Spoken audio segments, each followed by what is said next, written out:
고맙고 감사합니다. 주님께서 저희에게 이렇게 하나님의 말씀을 공부할 수 있도록 모든 여건을 마련하시고 저희로 하여금 다시 주님의 존전 앞에 나올 수 있도록 모든 복을 허락해 주신 것을 진심으로 고맙고 감사합니다. 주님, 주께서 참으로 완전한 계시의 말씀을 우리에게 주셨는데 그 계시의 말씀 중에서 결론에 해당되는 참으로 모든 일의 결말을 우리에게 보여주시는 요한 계시록의 말씀을 저희가 공부하게 되었습니다. 아버지 하나님, 참으로 그간에 여러 번에 걸쳐서 다시 반복해서 공부했지만 주님, 이번에 다시 한번 저희가 그 말씀을 정확하게 잘 깨달아 알 수 있게 도와주시옵시고 약속하신 대로 그 말씀을 읽고 듣고 또 그 말씀대로 기록된 대로 지키는 자들에게 복이 있다는 그 약속의 말씀 따라 저에게 큰 축복을 허락해 주시기를 간절히 빌고 원합니다. 자비로우신 아버지 하나님께서 이제 참으로 이 1장 1절부터 오늘 성경 공부를 시작합니다. 마지막 절에 이르기까지 말씀 하나하나를 통해서 저희의 마음을 늘 주장하시고 저희가 듣는 것에 그치지 아니하고 듣고 순종함으로 주님께 아름다운 열매를 맺을 수 있도록 도와주시기 원합니다. 부족한 자에게 말씀을 참으로 맡기신 말씀의 사역입니다. 주님 도와주시고 역사해 주시고 주님의 영으로 충만하게 채우셔서 이 말씀의 사역을 온전히 감당하고 아버지께는 영광이요 우리 모두에게는 큰 유익이 되는 시간으로 축복하여 주셨기를 간절히 빌고 이 모든 말씀 우리 주 예수 그리스도 이름으로 기도하옵나이다. 아멘. 눌렀죠? 그거 하여간 맞겠죠. 우리 정광봉인데 저거 녹음하는 거 맞는지 한번 확인 좀 해줘 보실래요? 맞아요. 청풍경제가 어디 가버려가지고. 예, 오늘 거기 프린트물 뒤에 하나씩 받으셔서요. 오늘 계시록 첫째 시간인데, 오늘 계시록 첫째 시간인데,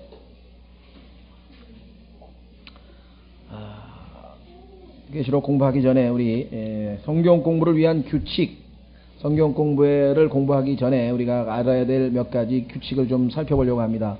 그동안에 이 얘기들을 안 하는 것은 아닌데 다시 한번 좀 강조를 좀 해둬야 될 것 같습니다. 자, 그 프린트물 받으셨죠? 프린트물 거기 뒤에 있는 것 보시고요. 자, 7가지 규칙인데요. 성경을 공부하기 전에 또는 공부하기인데 임하면서 우리가 염두에 둬야 될 7가지 규칙입니다. 첫 번째는요, 성경은 그대로 사실이다. 자, 우리가 예수 그리스도를 믿고 구원을 얻은 다음에 디모데 전서 2장 4절 말씀 따라서 하나님께서는 모든 사람이 구원을 얻기를 원한다고 하셨으니까 우리는 예수 그리스도를 믿고 구원을 얻은 다음에 그 다음에는 하나님께서 원하시는 것은 물론 주님을 사랑하고 주님을 섬기고 또 성화된 삶을 살고 여러 가지 할 수 있습니다. 그런데 그 모든 것의 바탕에 정확한 지식을, 즉 진리의 지식을 얻어야 말씀에 따라 합법하게 적절한 방법으로 규칙을 따라 우리가 주님을 섬길 수가 있습니다. 그렇기 때문에 우리가 하나님께서 구원받은 성도에게 첫 번째로 해주시는 것은 무엇인가? 그것은 우리에게 진리의 영을 보내셔서 모든 진리 가운데로 인도하신다는 약속입니다. 구원받은 성도에게 있어서 첫 번째로 성령께서 역사하시는 것은 무엇인가? 물론 구원받는 순간에는 우리의 영을 살리셨죠. 죽은 영을 살리셔서 거듭나게 하셨습니다. 그러나 그 다음에 거듭난 성도가 갓 태어난 성도에게 하나님께서 주신 첫 번째 가장 중요한 약속은 모든 진리 가운데로 인도하신다. 이를 위해서 진리의 영을 주셨다고 말씀하셨습니다. 확인을 해보겠습니다. 요한복음 16장 13절입니다. 요한복음 16장 13절에 약속을 하셨습니다. 요한복음 16장 13절.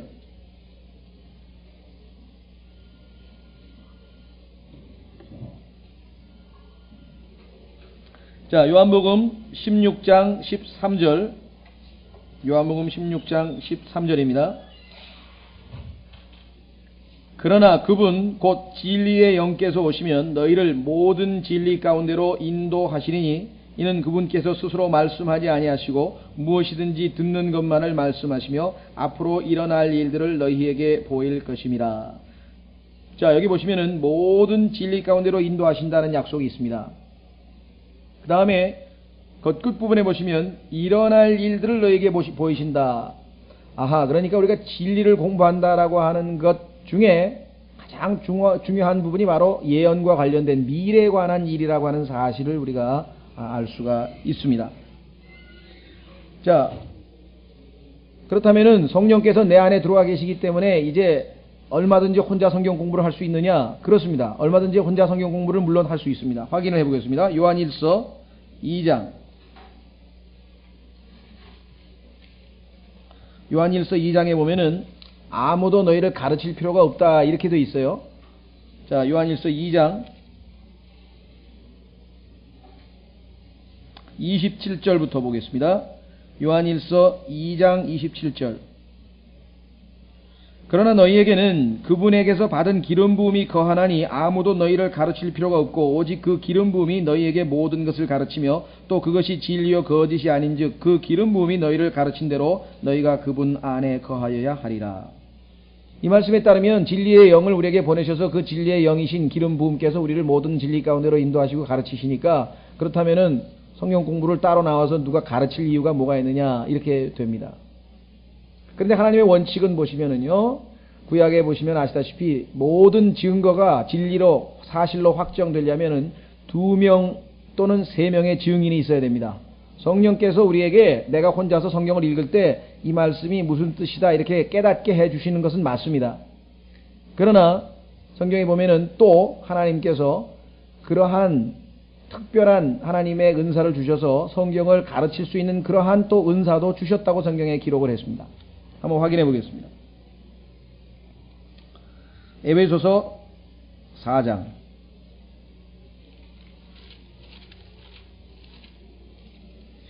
에베소서 4장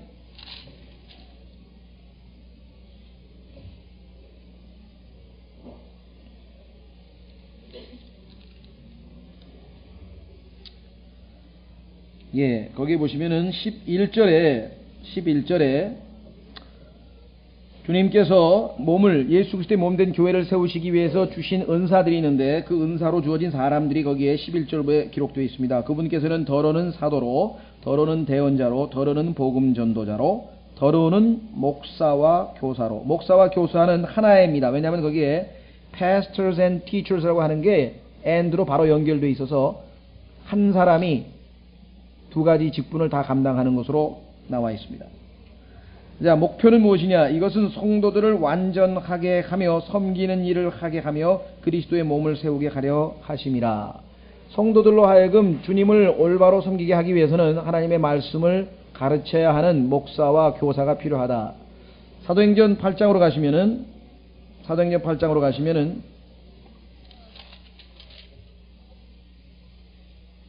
30절, 사도행전 8장 30절에 가시면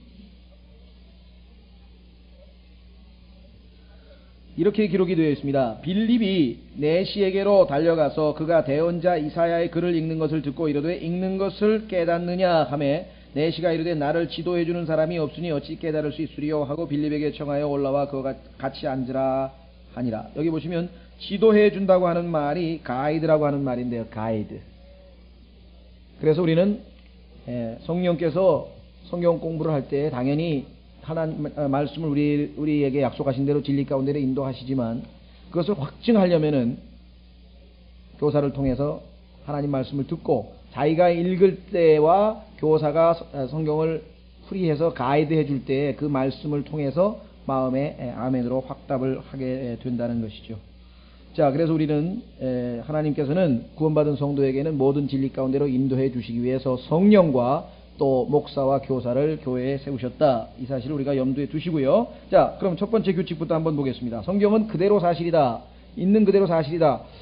이 말을 안 믿는 사람도 과연 있는가? 의외로 많습니다. 그리스도인임에도 불구하고 성경을 있는 그대로 사실로 받아들이지 아니하고 성경에 나와 있는 몇몇 구절들을 지적하면서 이것은 혹시 잘못된 번역이 아닌가? 이것은 원래 원어의 의미대로 번역을 한 게 아니고 그렇기 때문에 이렇게 하는 것이 더 좋겠다, 저렇게 하는 것이 좋겠다 이렇게 해서 하나님의 말씀을 의도적으로 또 자기가 주장하는 것을 주장하기 위해서 뜯어 고치는 경우가 있습니다. 실제적으로 여러분들이 유명하다고 하는 주석, 아주 유명하다고 하는 그 주석들을 살펴보면은 중간중간에 설명을 가다가 이 구절은 킹제임 성경이 번역이 잘못된 것 같다 이러면서 자기의 개인적인 의견을 제시하는 것들이 아주 빈번하게 나옵니다. 신학교에서도 마찬가지입니다. 문제는 그렇게 되면 성경을 자기가 고치는 자가 된다는 얘기예요. 그러면은 자기가 하나님보다 더 위에 올라선다는 사실이죠. 이것은 하나님의 권위를 묵살하는 거죠. 하나님께서 기록한 말씀의 권위 하에 내가 들어가야 되는데 오히려 그 말씀이 잘못됐다고 자기 의견을 개진하는 그런 것이 오늘날의 일반적인 신학교의 그 성경 공부 방법론이다. 심각한 문제입니다. 오늘날 사람들에게 한번 물어봅니다. 우리가 성경에 나와 있는 말씀은 전부 다 진리냐? 뭐 그렇게 믿는 사람도 있고요. 아예 그렇게 믿지 않는 사람들일 수 있어요.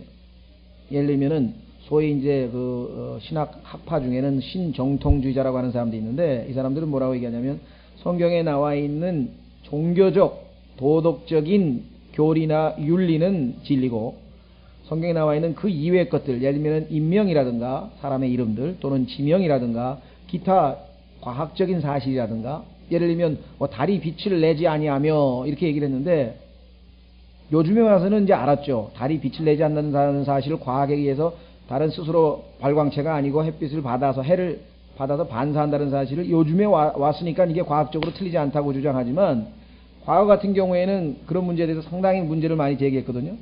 왜? 달이 빛을 내는데 왜 빛을 안 낸다고 하느냐 이렇게 얘기들을 했었다는 얘기죠. 그래서 과학적인 진술이나 인명, 지명 등등 그러한 것들에 있어서는 오류가 있을 수 있다. 이와 같은 신정통주의적인 입장을 취하는 사람들이 있고요. 또 성경에는 일부 하나님의 말씀이 들어있다 이렇게 주장하는 사람들 다 같은 부류인데요. 그렇다면은 성경의 어느 부분은 하나님의 말씀이고 어느 부분은 하나님의 말씀이 아닌가를 누가 결정하는 거예요? 자기가 결정하게 되잖아요. 그럼 자기가 하나님의 말씀에 위에 더 군림하게 된다 이런 말입니다. 이 말이 굉장히 평범한 것 같지만 의외로 우리 주변에는 이 말씀을 그대로 믿지 않는 사람들이 너무나 많습니다. 그래서 하나님의 말씀에 없는 것을 첨가시킨다든가 예를 들면 요한복음 3장에서 주님께서는 분명히 물로 나지 아니하고 성령으로 나지 아니하면 하나님의 왕국을 볼 수 없다 이렇게 얘기했는데 물로 난다는 말을 물침례로 나지 아니하면서 침례란 말을 거기다가 집어넣었다 이게 성경에도 없는 말을 집어넣어서 해석을 한다 이 말. 그래서 이 물이라고 하는 것은 침례를 의미한다. 성경에 여기 침례란 말은 앞뒤 어디에도 없는데도 불구하고 자 그런가 하면 들어있는 말씀을 빼거나 아니면 고치거나 하여간 어쨌거나 있는 사실 그대로 받아들이지 않는 경우가 너무 많다. 그러나 하나님의 말씀은 있는 그대로 보존되어 있다. 거기 보시면은요 본문을 교재를 보겠습니다. 하나님께서 자신의 말씀의 저자이시며 그 말씀을 최초의 원본과 동일하게 순수하고 완전하게 보존하셨다. 자, 약속을 한번 확인해 보겠습니다. 시편 12편 6절과 7절입니다. 시편 12편 6절과 7절. 왜 이 말씀이 중요하냐면 오늘날 우리 주변에는 우리하고 똑같은 믿음을 가지고 있는 듯한 사람들이 있어요. 예를 들면 하나님의 말씀은 1.1획도 오류가 없고 완벽하다. 그렇게 믿는 사람들이 있어요. 그런데 그 사람들의 그 다음 주장은 뭐냐면 그러나 그 1.1획도 오류가 없는 완벽한 원본이 최초의 원본이 사라져버렸기 때문에 그 다음에 인간이 베껴 쓰다 보니까 또 인간이 번역을 하다 보니까 오류가 있을 수도 있다. 이렇게 주장을 하게 되거든요. 그런데 그것은 성경의 진술과는 모순된다. 왜? 하나님께서는 완전하고 순수하게 원래 최초의 원본과 똑같은 내용을 그대로 보존하시겠다는 약속이 있다는 거죠. 만약에 보존을 못하시고 오류가 있고 차이가 나게 된다면 그건 하나님의 약속이 지키지 못하신 거고 그렇다면 그런 하나님을 우리가 믿어야 될 이유가 없는 거죠. 왜냐하면 그렇다면은 나의 구원에 관한 말씀도 혹시 오류가 있으면 어떻게 돼요? 여기 약속된 그 말씀 믿고 내가 구원받았는데 그 말씀이 오류가 생겼다 그러면 이건 뭐 아무것도 안 되는 거죠. 따라서 우리는 하나님의 약속을 신뢰하는 그 믿음입니다. 자, 시편 12편 6절과 7절에 기록하기를 시편 12편 6절과 7절에 주의 말씀들은 순수한 말씀들이니 흙도가니에서 단련하여 7번 순수하게 만든 은 같도다. 오 주여 주께서 이 말씀들을 지키시며 주께서 이 말씀들을 이 세대로부터 영원히 보존하시리이다. 그러면은 최초의 원본이 언제 쓰여졌는지 모르지만요 6,000년 전, 4,000년 전 쓰여졌다고 하면 그 쓰여졌을 때와 똑같은 내용의 말씀이 오늘날 우리가 읽고 있는 이 말씀이다 라고 하는 믿음이 일단 있어야 우리가 하나님의 말씀을 신뢰할 수 있다는 말이죠.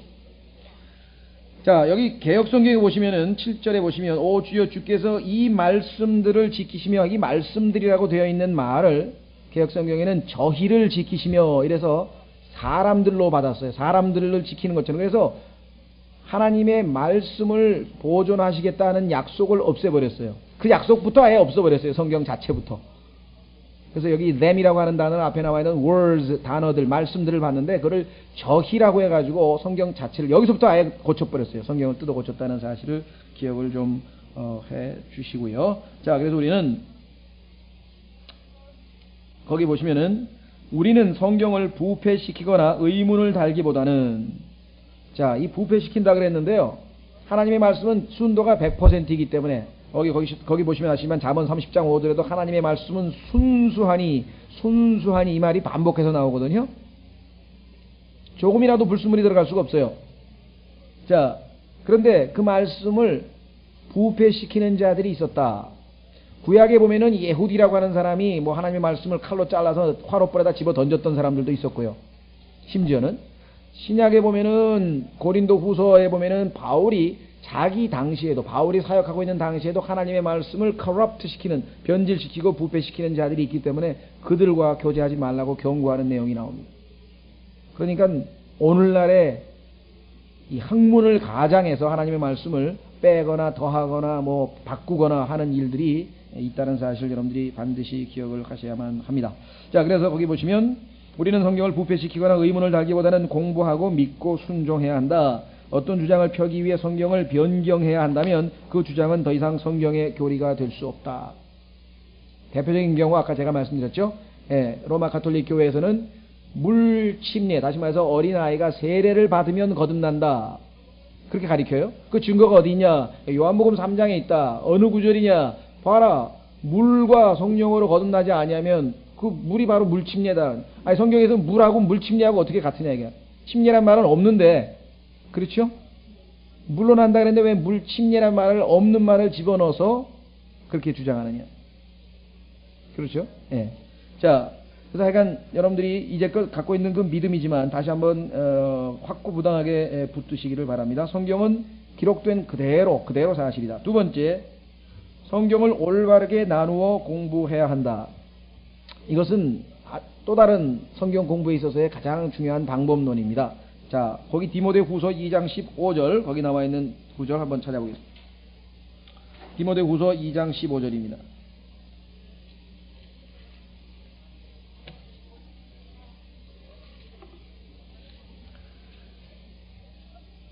디모데후서 2장 15절에는 중요한 내용인데요. 왜냐하면 거기에 성경 공부 방법론을 하나님께서 가르쳐 주셨다. 거기 보면은 세 가지 요소가 나옵니다. 모든 그리스도인들은 무엇을 해야 할 것이냐, 무엇에 해당하는 게 뭐냐면요, 진리를 연구하라 또는 공부하라, 스타디란 말이 나옵니다. 스타디. 단지 성경은 read, 읽는 것으로 멈추는 게 아니라 더 나아가서 우리가 공부하다, 연구한다. 그래서 진리의 말씀을 연구하라. 그러니까 무엇을 해야 하느냐? 진리의 말씀을 연구하라. 두 번째, 왜 그것을 해야 하느냐? 사람이 아닙니다. 하나님께 부끄러움을 당하지 않는 일꾼으로 인정받기 위해서 하라 이거. 자, 여러분들이 하나님의 종이라고 한다면, 하나님을 섬기는 자라고 한다면 마땅히 하나님 진리의 말씀을 공부를 해야만 합니다. 자, 그러니까 무엇을 해야 되느냐? 진리의 말씀을 공부하라. 왜 해야 되느냐? 하나님 앞에 부끄러움 당하지 않은 일꾼으로 인정받기 위해서 해야 된다 이게. 그러니까 성경을 공부하라고 하는 것은 여기 분명하게 명령으로 나와 있거든요. 이게 뭐 공부 안 하면 그건 하나님의 명령을 어기는 겁니다. 이게 불순종하는 것이에요. 세 번째는 어떻게, 여기에서 많은 사람들이 하나님께서는 올바르게 나누어서 공부하라 했거든요. rightly dividing 하라. 올바르게 나누어서 공부하라. 왜냐하면 올바르게 나누어서 공부하지 않으면 공부를 할 수가 없어요. 여러분들 무엇을 배우든지 간에 다 우리가 처음에 공부할 때는 보면은 다 보면 나누지 않습니까? 예를 들면 뭐 어떤 글을 하나 읽더라도 서론이 있고 본론이 있고 결론이 있고, 또 우리가 뭐 기타를 배우든 뭐 아니면 뭐 운동을 배우든 뭘 배우든지 간에 항상 대조해서 배우게 돼 있거든요. 자, 예를 들면은 뭐 축구로 치면은 뭐 인사이드 킥이 있고 아웃사이드 킥이 있고, 그죠? 인프런트 킥이 있고, 뭐 그 종류가 다 달리거든요. 이거는 이렇게 해야 되고, 이건 이렇게 해야 되고, 다 구분을 해서 그 구분을 잘 알면, 다시 말하면 차이점을 정확하게 알면 깨닫는 거죠.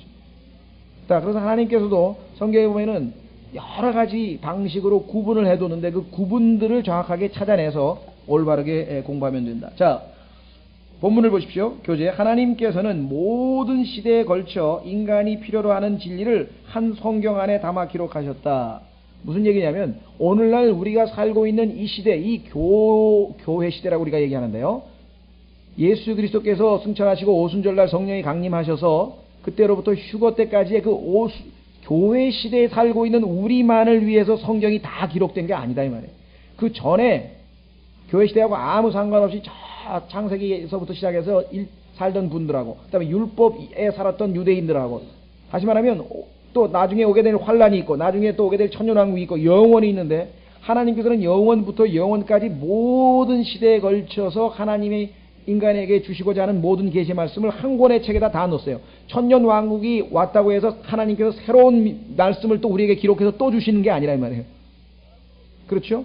그렇기 때문에 거기 보시면은 따라서 우리는 이 말씀 중에 어떤 부분이 오늘날 우리에게 해당되는 말씀이며 어떤 부분이 단지 우리에게 교훈을 주는 예에 불과한지를 파악하기 위해 그 내용을 주의 깊게 검토해야 한다. 아, 레위기에 나와 있는 예를 들면은 이러한 짐승들은 먹지 말라. 또 생선의 경우에는 비늘이 있는 것만 먹고 바다에 있는 것들은 비늘이 없는 것 먹지 말라. 그렇다면 오늘날 우리는 가재도 못 먹고 예를 들면은 뭡니까? 뭐 볼 게 한두 개예요. 생선에서 비늘 있는 것만 먹으라 그랬으니까 하나님께서. 육식도 마찬가지고요. 그럼에도 불구하고 우리는 다 먹잖아요. 그렇죠? 그렇다고 해서 그 레위기에 있는 기록된 말씀을 우리가 무시하느냐? 무시하진 않아요. 여기 나와 있는 것처럼 우리에게 교훈은 준다 이게. 하나님께서는 깨끗한 음식과 깨끗이 아니하는 음식을 나누시는 분이시다. 하나님의 성품에 대해서 우리가 한 가지 배울 수 있죠. 또 하나님의 자상하심을 배울 수 있죠. 왜냐하면은 당시에는 굉장히 그 위생 상태가 좋지 않았습니다.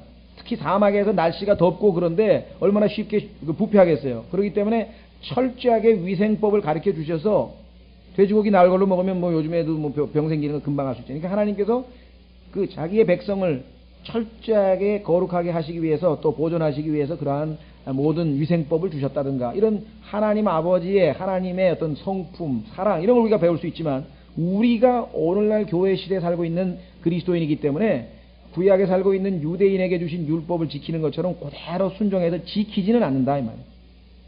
그러니까 그대로 순종해서 지켜야 될 말씀은 우리가 바울 서신에서 찾아내고 나머지 교훈을 얻을 수 있는 말씀들이 있는데 그것은 왜냐하면 우리에게 해당되는 게 아니라 유대인에게 하신 말씀이라든가 환란 시대에 하는 말씀이라든가 틀리다 이 말이에요. 자, 그래서 구분을 해야 된다. 자, 그래서 세 가지를 염두에 두셔야 되는데요. 성경을 읽을 때는 첫째, 이 구절은 누구에게 쓰여진 것인가? 대상이 누구냐 이거죠. 대상을 정확하게 모르고 그냥 나에게 바로 받아들이면 안 되죠. 특히 사도행전 2장에 보면은 이스라엘 사람들아 들을지어다 하면서 베드로가 열심히 설교했는데 그 베드로의 설교를 이스라엘 사람도 아닌 사람이 그대로 적용해가지고 사도행전 2장 38절에 나오는 대로 그대로 따라서 했다. 그러면 구원을 못 받는다 이 말이에요. 왜냐하면 오늘날 우리가 얘기하는 구원의 메시지하고 복음 메시지하고는 다른 메시지를 지금 베드로는 전파했거든요. 왜? 유대인에게 특정한 한 시대에 특정한 순간에 한 특정한 민족에게 하신 말씀을 해당도 안 되는 사람에게 그대로 적용해서는 곤란하다. 그렇죠? 자, 누구에게 쓰여졌는가? 야고보서가 대표적인 경우죠. 흩어진 12지파에게 문안하노라 이렇게 얘기를 했는데 우리가 잘못하면 그리스도인들에게 그걸 그대로 적용하게 되면 문제가 생길 수 있잖아요. 물론 그 중에는 바울 서신과 모순되지 않은 것은 우리가 억셉트 할 수 있는 게 있죠. 자, 두 번째는 문맥은 어느 시대에 해당되는가? 아까 말씀드린 것처럼 분명히 시대가 바뀌었는데 베드로는 그 사실도 모르고 사도행전 10장에서 하늘에서 내려오는 그 더러운 짐승들을 보자기에다 하나님께서 환상을 보여주니까 그 더러운 짐승은 못 먹는다. 그때 하나님께서 깨끗게 하신 것은 더럽다 하지 말라 그랬대. 왜? 시대가 바뀌었다 이게 지금은. 구약 시대처럼 내가 너희에게 유대인들에게 말했던 그런 것이 적용되는 게 아니라 지금은 완전히 바뀌어서 이방인들도 얼마든지 예수 그리스도의 보배로운 피로 정결케 돼서 하나님께서 받으실 만한 거룩한 산 희생물이 된다 이 말이죠. 그렇죠? 그러니까 시대를 봐야 된다 이거. 세 번째, 이 구절은 우리가 살고 있는 시대에 올바르게 적용되어질 수 있는가 아닌가. 늘 말씀드린다마는 마태복음 24장 13절에 나와 있는 것처럼 우리가 끝까지 견디는 자는 구원을 얻으리라 라고 하는 그 구절을 우리 교회 시대에다가 적용하게 되면은 구원을 받은 사람이 어떻게 또 끝까지 견뎌야 구원을 받는다는 교리가 해당이 되겠느냐 이 말이에요. 그렇죠? 그래서 그것은 교리적으로 우리에게 적용될 수 없다는 것을 우리가 알 수 있다는 거죠. 그렇기 때문에 모든 이단은 이 세 가지의 규칙을 어길 때 생깁니다. 예를 들면 안식교도들은 레위기에 유대인들에게 말씀하신 그 위생법을 그대로 계명으로 지키려고 하는 거예요. 그래서 안식일도 지키려고 하고 또 음식도 뭐는 안 먹고 뭐는 먹고 뭐 이런다. 우리에게 해당도 안 되는 건데 지키려고 하는 거죠. 예. 또 반대로 되는 경우도 있죠. 예. 교회 시대, 우리가 지금 교회 시대의 성도인데 이 유대인들에게 적용되는 법을 적용하면 안 되듯이 반대로 과거의 유대인들에게 율법을 지킬 거 없어. 왜? 율법은 절대로 우리를 구원시킬 수 없으니까. 그래서 유대인들에게 만약에 율법을 지키지 않아도 된다고 얘기하면 또 안 되는 거죠. 왜? 유대인들은 하나님과 언약을 체결한 그 조건이 율법이라고 하는 것에 의해서 이루어졌기 때문에. 그래서 우리는 여기 나와 있는 이 세 가지를 꼭 염두에 두셔야 된다. 올바로 나눈다. 기억하십시오. 세 번째, 영적인 것들은 영적인 것으로 비교하라. 자, 첫째 의미는 무엇이냐면요. 고린도 전서로 가보겠습니다. 영적인 것은 영적인 것으로 비교하라.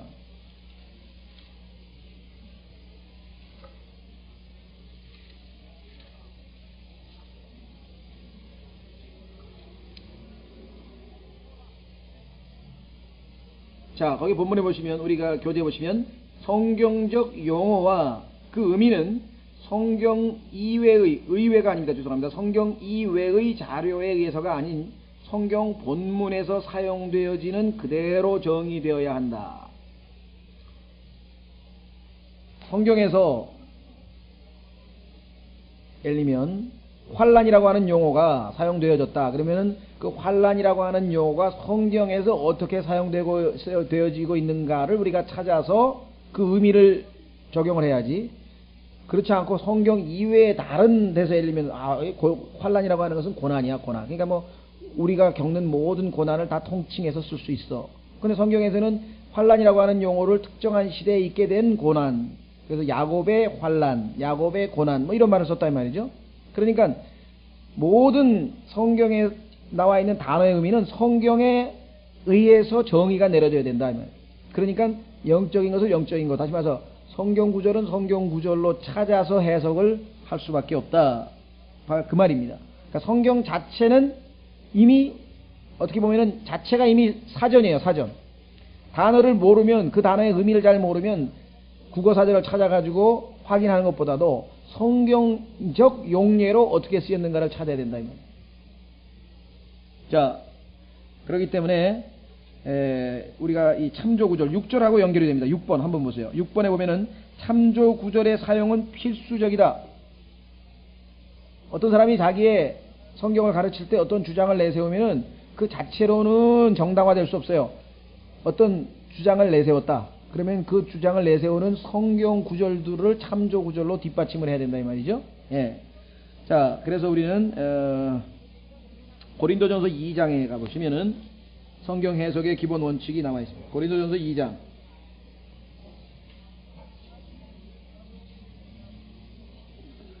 예. 12절 13절입니다. 이제 우리가 세상의 영을 받지 아니하고 오직 하나님으로부터 난 영을 받았으니 이것은 우리로 하여금 하나님께서 우리에게 값없이 주신 것들을 알게 하려 하심이니라. 또한 우리가 이것들을 말하되 사람의 지혜가 가르치는 말로 하지 아니하고 오직 성령님께서 가르치는 말로 하나니 곧 영적인 것은 영적인 것으로 비교하느니라. 그러니까 성경을 해석하는 데 있어서 세상적인 학문을 만약에 가지고 왔다. 지금 오늘날 이 성경 해석에 있어서 가장 현대적인 해석 방법, 가장 성경에 있어서 현대적인 해석 방법은 뭐냐면은 언어학인데요. 언어학. 성경도 어차피 이게 문자 아니냐. 그러니까 언어학의 해석 방법을 동원해 가지고 성경을 마치 일반 문학 해석하듯이 해석을 합니다. 그래서 구조주의라고 하는 방법을 통해서 해석을 한다든가, 아니면 또 다른 어떤 해석학적인 방법을 동원해서 해석을 한다든가, 이렇게 된다 이 말.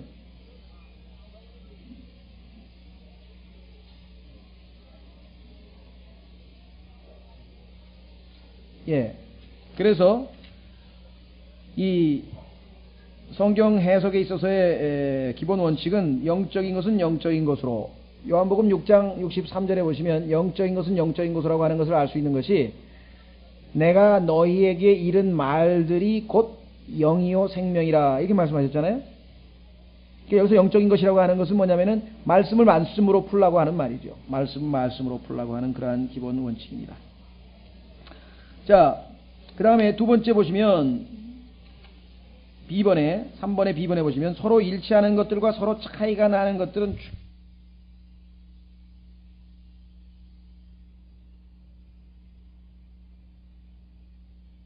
검토되어야 된다. 서로 일치하는 것, 차이가 나는 것을 왜 그런지를 성경의 문맥을 통해서 정확하게 해석을 해야지, 만약에 그렇지 아니하고 완전히 자기의 주장을 사적인 해석을 하게 될 때에는 심각한 문제가 발생하게 된다. 예를 들면 하나님께서는 천당에 갈 사람하고 지옥에 갈 사람들을 미리 다 정해 놓으셨다. 그게 성경의 에베소서에 나오는 만세전에 예정하셨다는 뜻이다. 이렇게 성경을 해석해가지고 완전히 자의적인 해석이 된다. 이게 프라이빗이라고 했는데요, 사적인 해석이라고 나와 있습니다. 거기 보시면은 베드로후서 1장 20절에 나오죠. 성경은 사적인 해석으로부터 나온 게 아니거든요. 그렇기 때문에 그 예정이라고 하는 단어를 성경에서 다 찾아봐야 돼요. 예를 들면은 성경이 말씀하시는 예정과 칼빈이라고 하는 학자, 어거스틴의 후계자죠. 어거스틴 또는 칼빈이라고 하는 학자가 주장하는 예정이라고 하는 것은 큰 차이가 있다는 것이에요. 그 사람들이 성경적 근거에 의해서 예정론이라고 하는 것을 만들었다면 그걸 우리가 받아들여야죠. 그런데 그게 아니고 성경하고 틀리면은 성경을 택해야 된다 이 말이죠. 자, 나중에 우리가 기회 있으면 한번 찾겠습니다만 성경에서 예정이라고 하는 단어가 4번 또는 5번인가 쓰였습니다. 그 5구절을 다 찾아서 읽어보시면은 구원받지 않은 사람은 하나님의 예정의 대상이 아니에요. 그러니까 구원받지 않은 죄인을 천당을 가느냐 지옥을 가느냐로 예정됐다는 말은 성경하고 아무 상관이 없다. 왜? 성경에서는 구원받은 사람을 예정을 해놨어요. 그러니까 예수 그리스도를 영접한 구원받은 사람이 예수 그리스도와 똑같은 형상으로, 즉 이 썩을 육체가 썩지 아니하는 영광스러운 모습으로 바뀔 것이라고 예정이 돼 있고, 그 다음에 상속을 받는 입양자로, 하나님의 입양, 즉 양자로 될 것을 또 예정을 했고, 다시 말하면 구원받은 사람에게만 예정이 해당이 되지 구원 안 받은 사람이 천당 가고 지옥 가고 예정됐다는 말은 성경에 없다 이 말이죠. 그러니까 어거스틴과 칼빈이 주장하는 예정론은 성경에서 주장하는 예정론이 아니다. 이것을 우리가 알 수 있습니다. 자, 네 번째로 반복되는 역사야말로 예언과 관련된 해석에 있어 열쇠이다. 그 얘기는 뭐냐면요, 역사가 우리도 그렇죠. 되풀이되는, 우리가 역사가 반복되는 것은 상식적인 선에서도 우리는 충분히 알 수 있잖아요. 그러나 성경에서는 더더군다나 그것을 굉장히 중시한다. 하나님께서 인간을 다루시는 어떤 그 패턴이 있어요. 자, 하나님께서 자비를 베푸셨습니다. 그러나 인간은 하나님을 반역하고 제 뜻대로 자기 주장대로 내세워서 결국은 빗나가게 됩니다. 그럼 하나님께서 그를 징계하시거나 심판하시게 됩니다. 그러면 인간은 또 다시 한번 하나님 품으로 다시 돌아와서 새 출발을 하려고 하는, 이러한 모든 역사의 그 어떤 반복되는 패턴이 성경에도 나와 있다는 것이죠. 그래서 이 과거를 보면은 미래를 알 수 있고, 또 현재를 보면은 앞으로 되어질 일들을 우리가 알 수 있다. 자, 그래서 성경에서 뭐라고 우리에게 말씀하냐면요, 거기 전도서 3장 15절에 그 원칙이 나와 있습니다. 전도서 3장 15절에 과거와 현재와 미래의 것이 반복되어진다는 사실을 하나님께서 성경에 기록을 해 놓으셨습니다.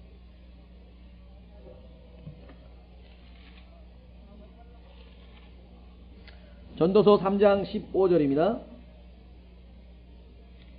전도서 3장 15절.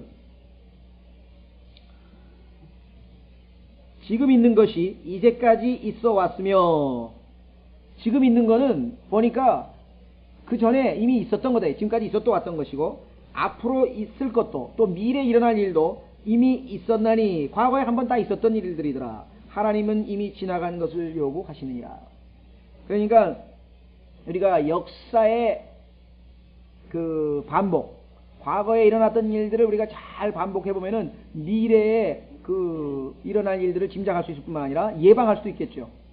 문제는 인간이 우둔해서 그 역사로부터 아무것도 배우지 못한다고 하는 그것, 뭐 너무나 간단한 예를 하나 들어보시면, 오늘 아침에도 그 곽선희 목사인가요? 그 양반도 그 설교를 하는 걸 제가 얼핏 들었는데, 자, 김현철이가 그렇게 잡혀갔잖아요. 그러면 그거를 보고 뭔가를 배웠으면은 김대중 씨 아들은 안 잡혀가야 되는 거 아니에요? 근데 똑같이 잡혀간다 이 말이죠. 그러니까 과거를 보고, 아, 대통령 아들은 우리나라 사람들이 대통령과 동일시하고 그로 말미암아 혜택을 보기 위해서는 뭐 많은 유혹이 있을 것이고, 결국은 잘못하면은 유혹에 빠져서 뇌물을 받고 죄를 짓게 되고, 그렇게 되면은 감옥에 갈 것이라고 하는 것을 지금 벌써 뻔히 알고 있는데도 불구하고 그거를 그렇게 똑똑하다고 하는 대통령을 비롯해서 그 대통령의 주변의 인물들도 그거를 제대로 예방을 못 해가지고 지금 우리가 볼 때에는 참 허탈감, 야, 어떻게 저렇게 똑같은 일들이 벌어지나 싶을 정도로 일이 벌어진다. 그건 뭐 조선시대 역사를 봐도 마찬가지입니다. 왕이 국민의 뜻을, 민중의 뜻인가요? 하여간 그 국민의 뜻을 무시하고 그렇게 폭정을 할 때에는 어떤 일이 벌어진다는 게 뭐 뻔히 나와 있거든요. 또 되풀이합니다. 되풀이. 그래서 성경에도 마찬가지입니다. 과거의 미디안 족속들과 하나님이 다루셨던 방법이 느부갓네살의 바빌론, 그 다음에 또 AD 70년에 티토에 의한 예루살렘의 멸망, 그래서 그 역사가 늘 되풀이된다. 자, 그래서 우리는 이 예언적 적용, 성경에서 보면은 이 내용이 나중에 또 한 번 나오겠구나, 이런 일들이 또 한 번 반복되겠구나, 예수 그리스도께서 초림하셨다면 재림은 당연히 있을 것이다 이 말이죠. 자, 그래서 네 번째 우리 성경 해석의 원칙, 예언과 관련된 해석에 있어서는 특별히 반복이 중요하다. 다섯 번째, 인간의 지식과 교육은 단지 부수적인 중요성만을 갖는다. 뭐 이것은 우리가 여러 번 강조했었습니다만은, 오늘날의 인간의 지식을 가지고 아까 말씀드린 것처럼, 자, 구조주의라고 하는 언어학의 지식을 가지고 성경을 분석을 해서 하나님의 뜻이 이렇다고 얘기를 하는 거예요. 예를 한번 들어보겠습니다. 시인이, 어떤 시를 쓴 사람이 시를 하나 썼어요. 그렇다면은 그 시가 의미하는 바를 알려면은 그 시인에게 가서 물어보면 될 거 아니겠어요? 예를 들면 이 시를 이렇게 썼는데 여기에서 이 단어가 의미하는 바가 뭐냐? 뭐 님의 침묵이라 그럽시다. 그러면 님이 뭐냐? 님이. 근데 그 사람은 예를 들면 뭐 내가 사랑하는 그 여인이었다, 뭐 이렇게 얘기할 수도 있겠고, 뭐 요즘에 해석하는 대로 일제 치하에 뭐 참 억압을 당하는 우리의 민중이었다, 뭐 백성이라고 할 수도 있고, 아니면은 뭐 잃어버린 조국이다, 뭐 이렇게 할 수도 있겠죠. 하여간 문제는 해답은 그 사람에게 가서 물어보면 되잖아요. 저자가 왜 님의 침묵할 때 님을 무슨 의미를 가지고 썼는지는 답은 하나뿐일 거거든요. 그런데 해석은 많다 이 말이에요. 왜? 뭐 어떤 사람은 일제시대니까 그것을 조국이라고 해석하는 사람, 아니면 뭐 이제 승려니까 세속에 있을 때 이루지 못한 못다 이룬 어떤 사랑을 얘기하는 사람, 뭐 베레벨 색이다. 그 중에 하나만 맞지, 그렇죠? 근데 오늘날 이 성경을 해석하는 사람들은 그 시를 해석하는, 비평하는 그런 문학 비평가하고 똑같은 방식을 가지고 성경을 해석하는 거예요. 근데 성경은 분명하게 하나님께서 기록하신 것이고, 성령께서 기록하신 거, 그 해석은 어디에 있다 그랬습니까? 하나님께 있다 그랬잖아요. 그러니까 저자에게 물어봐야 되는데, 저자의 뜻과는 상관없이 자기네들이 온갖 지식을 동원해서 해석을 해놓고 그것을 사실인 것처럼 받아들인다. 자, 그래서 창세기 40장으로 가보시면요, 해석은 누구에게 속해 있느냐? 창세기 40장 8절.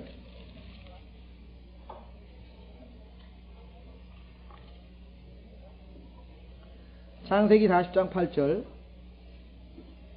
창세기 40장 8절. 그들이 그에게 이르되 우리가 꿈을 꾸었으나 이것을 해석할 자가 없도다 하거늘 요셉이 그들에게 이르되 해석은 하나님께 속한 것이 아니니까.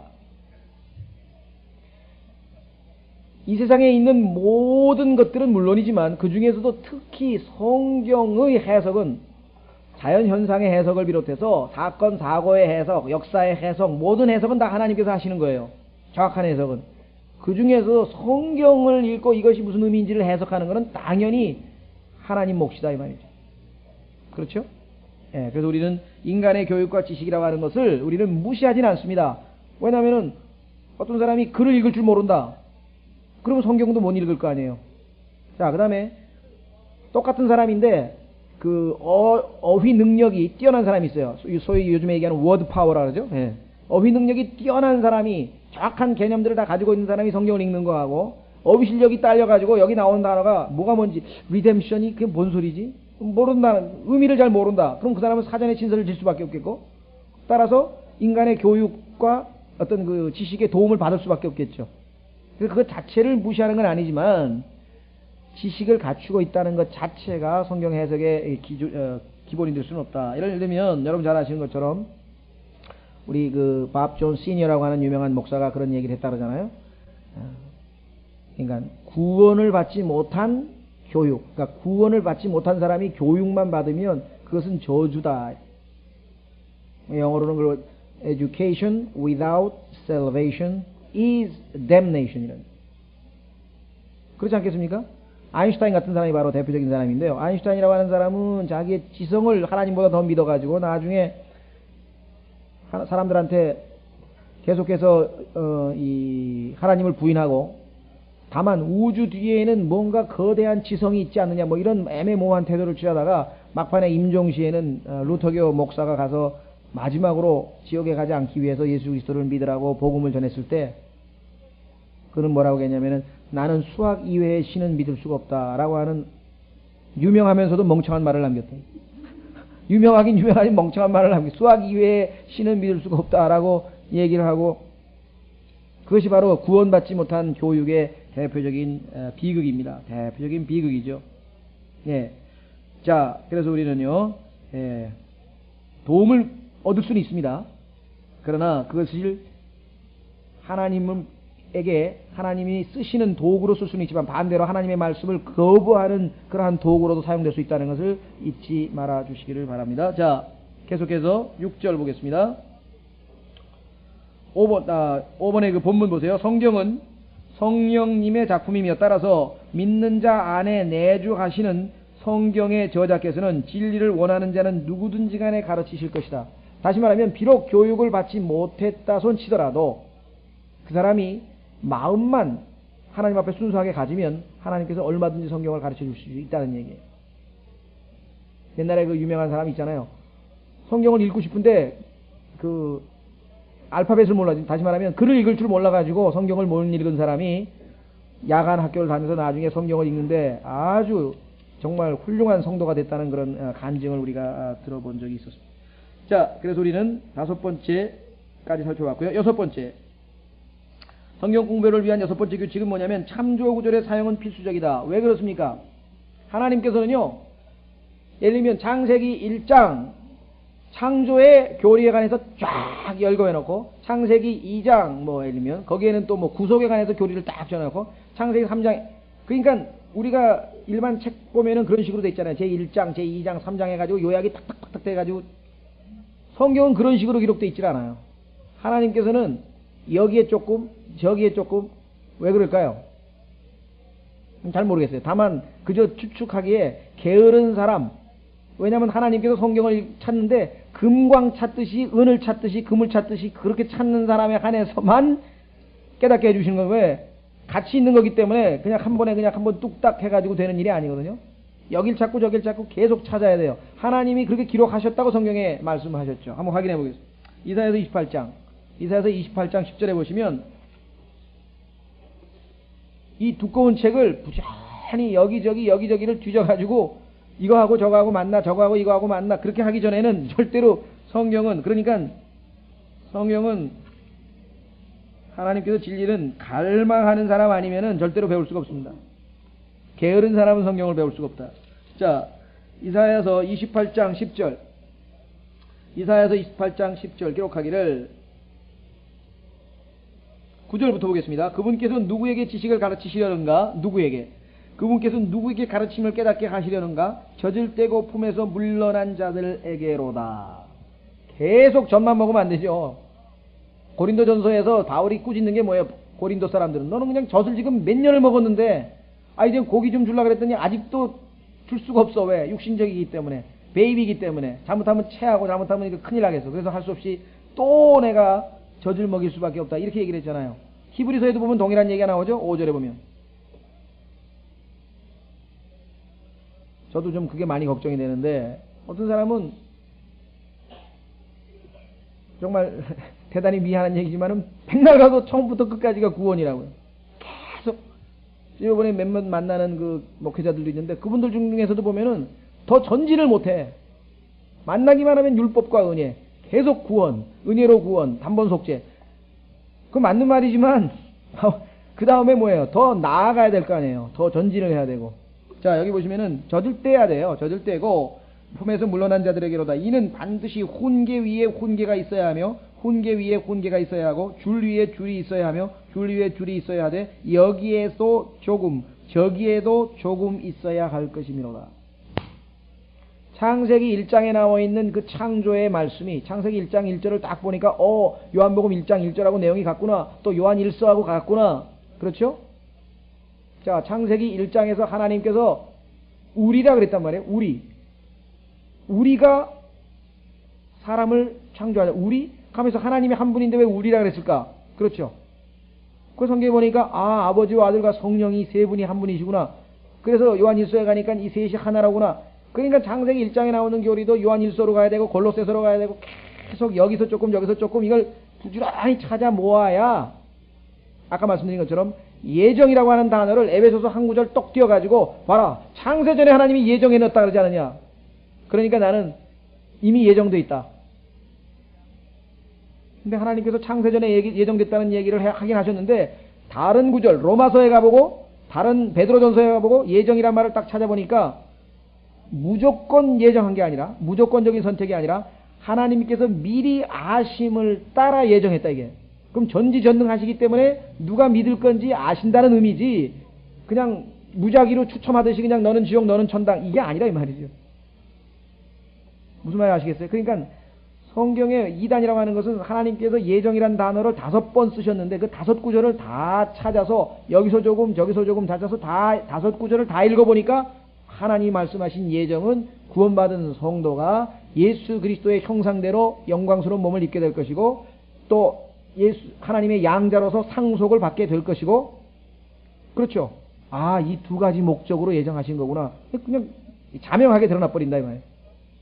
그런데 그게 아니고 창세전에 예정했다는 거 그거 하나만 똑 띄워가지고 봐라. 창세전에 지옥 갈 사람하고 천당 갈 사람이 다 정해져 있다. 성경에서 얘기하는 게 아니죠. 그거는 그 구절을 이용해서 자기의 주장을 옹호한 거란 말이에요. 차이점 아시겠어요? 자, 그래서 우리는 여기 나와 있는 것처럼 보십시오. 따라서 성경학도는 어떤 주제에 관한 모든 구절들을 다 살펴보아야만 그 문제에 관한 하나님의 모든 계획을 확실하게 된다. 사실 마음 같아서는 여기서 우리가 그런 식으로 공부를 하고 싶어요. 근데 그렇게 되면 정말 시간이 엄청 걸리기 때문에 몇 개만 찾아보고 나머지는 찾아보십시오 이렇게 하는 거죠. 천사에 관해서 한번 성경 구절을 찾아보자. 그 성경 구절을 다 찾아보니까 천사가 어떠하구나 이게 천사론의 교리가 나오지 구절 한두 개 뚝 찾아가지고 봐라 수호 천사가 있지 않느냐. 왜? 성경에서 보호하니까. 그렇게 해서 천사는 수호 신이다 이런 식으로 갖다가 결론을 내리면 그건 안 된다 이 말이에요. 그렇죠? 천사에 관한 창세기부터 계시록까지 모든 구절들을 다 찾아보니까 천사에도 급수가 있고 천사에도 천사장이라는 게 있죠. 그 다음에 천사에도 하나님의 천사가 있고 마귀의 천사가 있고 가만히 있어. 이게 천사가 또 사람들은 천사 그럼 다 좋은 걸로 생각해요. 근데 성경에는 하나님의 천사가 있고 마귀의 천사가 있고 틀려요. 그렇죠? 이런 것들을 다 종합해야만 우리가 정확한 교리를 내릴 수가 있다. 교리를 정의낼 수 있다. 자, 이렇게 이 문제를 좀 강조하는 이유는 뭐냐면요. 우리가 계시록을 공부하는 데 있어서 좀 조심해야 된다는 것을 말씀드리려고 하는 거예요. 조금 이따가 말씀드리겠습니다. 왜냐하면 계시록은 창세기서부터 계시록까지는 66권 아니에요. 그럼 65권까지에 나와 있는 내용들을 우리가 정확하게 잘 숙지하지 않으면 66권에 나와 있는 내용을 잘못하면 65권과 상관없이 자의적으로 해석할 위험이 높다는 거죠. 그렇죠? 한 구절만 똑 띄어가지고 봐라 이렇게 주장하면 안 된다. 이게 그 65권과 관련지어서 봤을 때 이게 이런 근거가 있다는 것을 우리가 충분히 제시를 해야 됩니다. 자, 마지막으로 7번째, 이것은 뭐 중요한 상식적인 얘기지만요, 오늘날 의외로 이 문제가 무시됩니다. 오늘 여러분들 그런 얘기 못 드셨어요? 누가 그럽니까? 우리 목사님이 그랬는데요. 그럼 믿을 필요 없어요. 그 목사가 성경에 보니까 여기 오늘 로마서 3장 4절에 하나님은 참되시나 모든 사람은 거짓말장이라 하라 그랬잖아요. 그렇죠? 그러니까 여러분에게 있어서 의무는 뭐냐면요, 내가 설교를 하든요, 저뿐만 아니라 누가 와서 설교를 하고 또 누구 테이블 듣든 누구 책을 읽든 간에 여러분들은 항상 뭐예요? 성경으로 참조구절을 거기에 참조구절도 없이 밑도 끝도 없이 이렇다 이렇게 주장하는 거는 그건 받아들이면 안 돼요. 이렇게 나는 이 말이 옳다고 생각한다 주장을 했어요. 예를 들면 천사는 날개가 없다 이렇게 주장을 했다 어떤 사람이. 그러면 그 성경을 통해서 어디에 성경 구절에 그렇냐 이렇게 지금 제시를 해야 될 거 아니에요. 그렇죠? 근데 제시 안 한 채 자기의 주장을 내세웠다 이게. 그러면 안 된다. 예를 들면 뭐 계시록 1장에 나오는 메신저 사자는 목사다. 근데 그 성경에 보니까 메신저란 말도 원래 원문에는 에인절이라고 되어 있거든요. 천사. 그 천사가 목사냐? 말이 안 되잖아요. 근데 그렇게 주장을 하는 사람이 무지하게 많대. 계시록 1장에 나와 있는 그 천사들을 전부 목사로 해석하는 주석들이 무지무지하게 많아요. 그러니까 그런 식으로 해석을 하면 안 된다. 자, 그래서 우리는 인간보다 하나님을 신뢰하라. 보십시오. 하나님께서는 사람 각자에게 어느 정도의 지적인 능력을 주셨습니다. 아까 얘기한 것처럼. 또 그분께서는 또한 그분의 교회를 가르치기 위해 어떤 사람들에게 은사를 주셨죠. 목사와 교사를 주셨다 그랬잖아요. 그리고 또 그를 능하게 하셨다고 말씀하신 것도 사실입니다. 그럼에도 불구하고 자, 모든 사람은 각자 자신을 포함해 성경에 의해 판단받아야만 한다. 그 제한적 지식과 제한적인 은사가 절대적인 권위의 하나님의 말씀과 상치될 때는 당연히 하나님 말씀을 택해야 됩니다. 그죠? 계시록 2장에 우리 앞으로 공부하겠습니다만은 에베소라고 하는 그 교회 성도들은 가만히 보니까 어떤 사람이 와서 자기가 사도라는 거예요. 내가 바로 사도라고 주장하는 사람이 나타났어요. 그래서 그 증거를 대라. 뭐 이 사람은 뭐 모르겠어요. 무슨 증거를 대는지.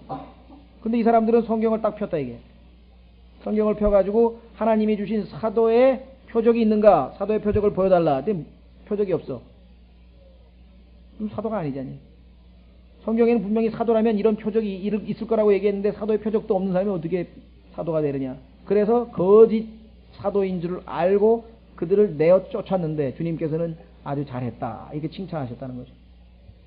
그래서 우리는 오늘 여기 나와 있는 7가지, 이제껏 여러분들이 너무나 잘 아는 말씀이기는 하지만 다시 한번 제가 계시록 성경의 결론 부분이기 때문에 더더군다나 조심스럽습니다.